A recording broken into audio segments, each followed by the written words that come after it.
Okay, your studio's got the next guest, I believe.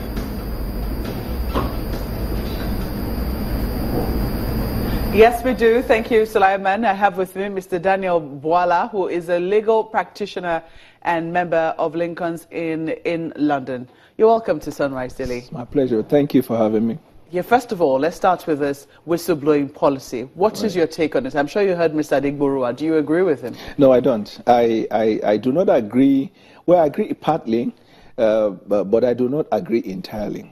First of all, the whistleblowing policy is a welcome development, especially in the light of the situation that the EFCC faces when they prosecute case. Most of the cases of EFCC for which the court have had the cause to strike out were cases where the matters were struck out for want of diligent prosecution or for improper investigation. And the EFCC, of course, not just the EFCC, but every arms of government, if you look at the EFCC Act, you will see that the member constituting the board of the EFCC, almost every aspect of the federal government. We need information that will lead to credible evidence against people who are involved in corruption, so that when EFCC take up the case, there will be enough evidence to nail the people, and then we can have a marked result in EFCC pursuit. So to that extent, it's fine. In fact, he focused more on the policy of the finance ministry. But there is a government plan to go beyond that, to get an act, a bill that will be enacted as an act that will be called Whistleblowers Protection Law in the country. So once it is passed into law, it becomes a law.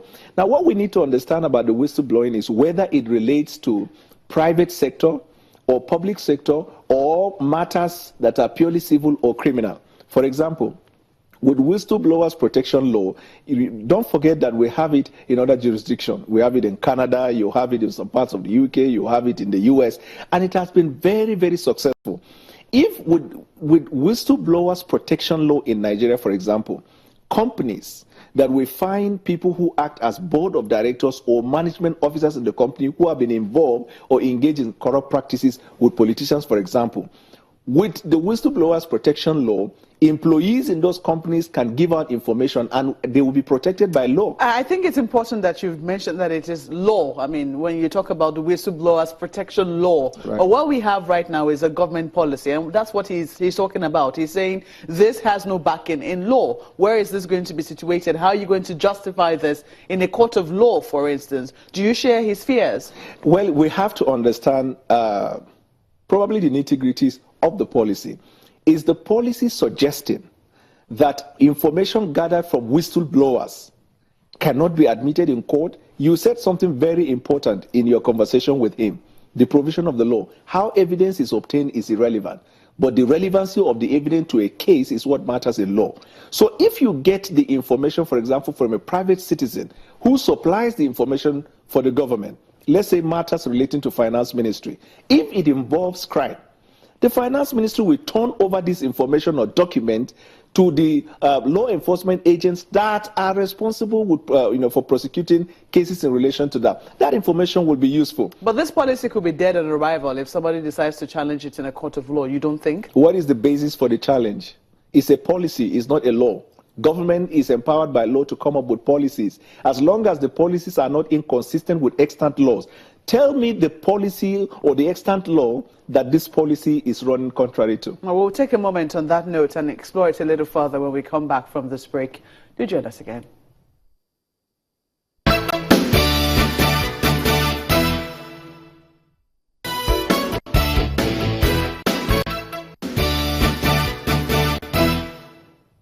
Welcome back. Mr. Daniel Bwala is still here with us. He's a legal practitioner and member of Lincoln's in London. I will go to Lagos now to take some questions. Gentlemen. Mr. Bwala, I'm glad you said you listened to Mr. Adegborua. He's concerned, especially about, let me begin from the angle of the portal, where he talked about the portal.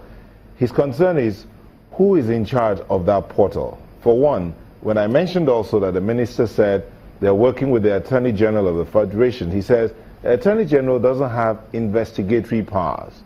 So is it the police or the EFCC that is in charge of that portal that you're sending the whistleblowing materials to? That's one of his concerns. So The question he has is who's in charge of this? I'm still going to ask you about the legal part, though.